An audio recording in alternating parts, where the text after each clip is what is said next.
Ito yung Port Mac, Scotiabank. So, kung pupunta ka ng Port Mac, ito ang itsura ng bayan dito sa Port Mac. Maliit lang siya. Okay? Yan ang kuwan ng Port Mac. Ito yung bangko. Ito yung bangko, tapos sa likod yung panang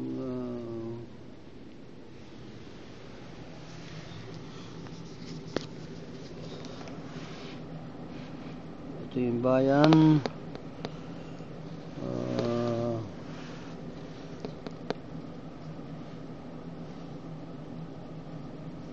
Ito yung